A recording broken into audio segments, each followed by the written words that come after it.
Woo! You are the one carrying España from the start. You did not take any of the talk that France were going to do this, that they are looking better, that Lamine Yamal hasn't showed up. You said, paciencia, it's okay for the sake of your bracket. Now going up against an Argentina who had their bad moments, but still have that fight. How do you see this one?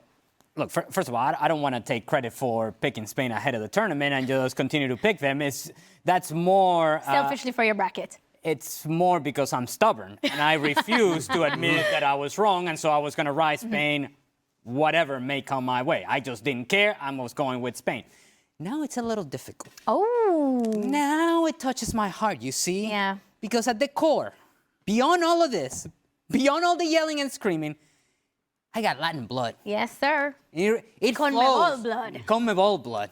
And it runs deep, you see? And that's where I have my attachments. That's where my roots are. And it's difficult to go against that. But I'm more stubborn than that. Your beautiful wife told us. Let's see. More stubborn or my blood? My blood. Stubborn roots and all that. My heritage. Look, I'm surprised that Argentina are here. Yeah. I really am. And I'm surprised not because they're not a talented team, not because this is not a team that has experience or knows how to win matches. I'm surprised because I just didn't think the legs were going to withstand the pressure that they have had over the last, not one, not two, not three, but 4 matches. I think they have run into teams and circumstances and situations that played into their hands, and teams that when it came down to winning time, some of those teams were scared. Egypt didn't know what to do in the last 12 minutes of the match. England, who you would think may know what to do, they decided to take a step back, and they did not know what to do. They got scared. I haven't made up my mind as to whether they got scared of winning or scared of losing, but scared regardless. Switzerland, they were dominating the game, and then they got a red card. So there's been a lot of extenuating circumstances as to why Argentina are here. But they're here. And so you get this sense like, oh, maybe it's just destiny. Maybe it's meant to happen, and there's nothing that Spain can do. There is something that Spain can do, and just continue to keep the ball in the manner in which they did against France. They do a lot more of that against Argentina. It's difficult to make a case for Argentina. Yeah, Shaka, when we saw Spain against France, we talked about how we saw a different Spain, like they almost played a game of chess and they were comfortable with it. Did we see Argentina now, despite all the doubts and the critiques that we had of them on the road to making it to this next game, did they silence some of those doubts now? They silent a whole lot of doubts. Yeah. I think all tournament long in many respects.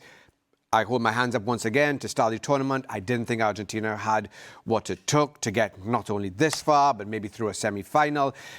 You could see them getting to a quarter-final quite comfortably, but then from then on in, they've just continued to amaze. And now, to Ali's point, Thomas Tuchel and England played into those hands, certainly in the semi-final. But that's what makes this final so difficult to call. Yeah. Because I thought Spain played their best game against France, made a very good France team look very ordinary. And that takes some doing, and Spain needs to be credited for that. Tactically, I thought De La Fuente got it absolutely right. Players on the day, I thought, rose to the occasions and sensed the moments when they were arising. That is an incredible instinct from a Spanish team. But Argentina, then you see them 24 hours later against England. And Ali described them the day before, I think it was, as a team who will die for Lionel Messi. England go 1-up, and this team does not stop running. This team, whose legs should have been shot 2 or 3 games ago, just seemed to turn up the volume on it, and England did not know how to respond, or certainly didn't respond well enough. And now it comes down to the talent, the tactics of Spain against a pure grit and of 10 players and the brilliance of Lionel Messi. And how do you separate those two? Again, which is what makes this final so intriguing come Sunday. Just 1 second, just for clarification about my bracket. Let's make it more about myself, Shaka. Yeah, you're welcome to. If you'd allow it. No, I was out of this conversation back a long time ago. Yes, let me just say this as well. I did pick Argentina to get to the final as well. Boy. I'm just saying. Moreno. I'm just saying. I'm just saying.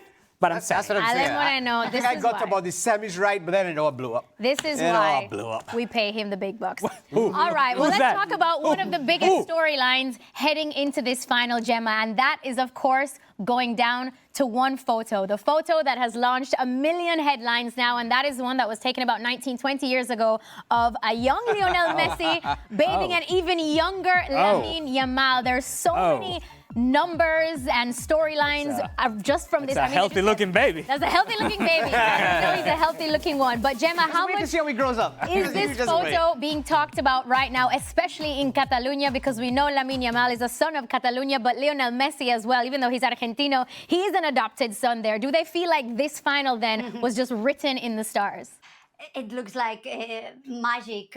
Who could have ever guessed this picture would mean so much? It was taken by absolutely chance. There was a charity campaign going on at Barcelona. So, and the photographer, Joan Montfort, he works for sport. He knew he had to do a picture with Lionel Messi, and he was giving a bath to her child. And he thought, what am I going to do? I know, and it's really, it was written in the sky, in the skies, because back then Lionel Messi was not the main star of Barcelona. It could have been Ronaldinho, it could have been Samuel Eto'o, but somehow they decided to make it with Messi, who was a very extremely shy guy. So he was taking the bath with his kid, and he thought, what am I going to do so Lionel Messi feels a little bit comfortable with the baby? So he brought that bath with a little duck and went there. So Lionel Messi, he thought he would be taking a picture with a kid, not with a baby, with a 4-month baby. And what Joan explains is when he got into the visitors' locker room is where this picture was taken. Messi was a little bit shocked, and he didn't really know what to do back then. But then he started to taking the bath. Lamine Yamal's mother helped him a lot. And the other crazy thing is that these two tremendous football players have never crossed paths since 18 years and 8 months approx, and they will do this in a final. So I think you couldn't plan for that. You couldn't predict that. In nowadays, you look at this picture and you, of course, think it's AI. It's impossible this happened. But yeah, I think it has to be some kind of magic, and it has got so much coverage and magic here in Catalonia, especially in Barcelona.